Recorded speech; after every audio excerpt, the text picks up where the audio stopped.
Oh, sorry about that. Okay, all right, so there's kind of a mystery that surrounds mental health diagnoses. For those of you who know, basically it's based off of the Diagnostic Statistical Manual, which is submitted by the American Psychiatric Association, and it's pretty much determined by a couple of people sitting around a table and coming up with diagnoses.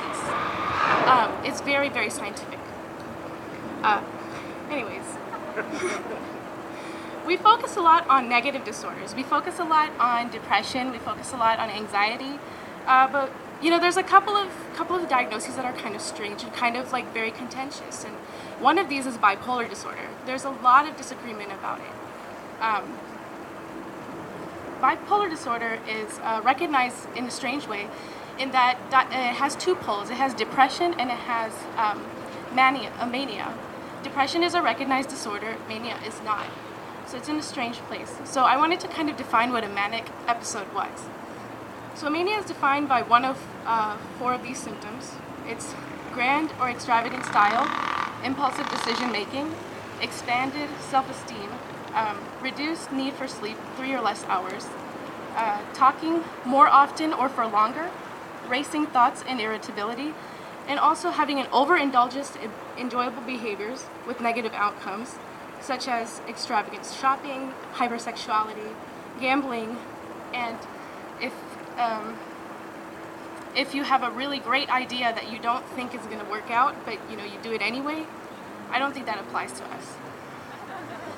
So, classifying a disorder kind of also reveals like a variety of other ideas. So one of the things that came out of kind of learning how to deal with bipolar disorder 1 was bipolar disorder 2, which is characterized by depression and hypomania.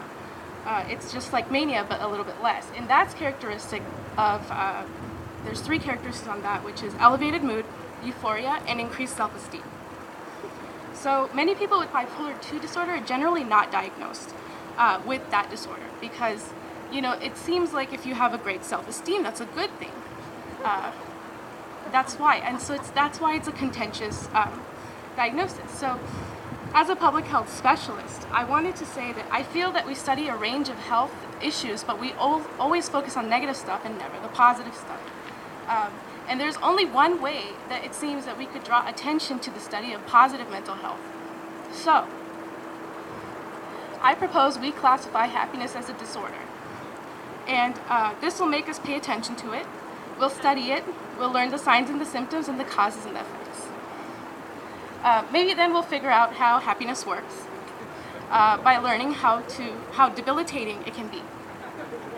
So, there's a psychiatrist named Richard Bentall, and he already came up with a classification, so we're just going to go off of that. He calls it major affective disorder, pleasant type. Happiness is a statistical anomaly, he says. He has these symptoms for happiness: positive mood, milder states, positive mood which lead to elation or joy, and lesser happiness is something like contentment. Satisfaction in all areas of life, including life with your work life, your school life, you know, things like that. Feeling competent, having self-efficacy, and having facial tics, such as smiling or laughing. Evidence of this is cross-cultural, which suggests that it might be biological. Frequent recreational behavior and social actions, and persistent desire to force happiness onto others. There's evidence that happiness is a disturbance of the central nervous system because it's possible to produce happiness in rats by stimulating certain parts of their brain. Happiness is a chronic condition, and people living with happiness are likely to have happiness in the future. So it's a chronic condition. And I urge you to beware because it's believed that happiness is contagious. Thank you.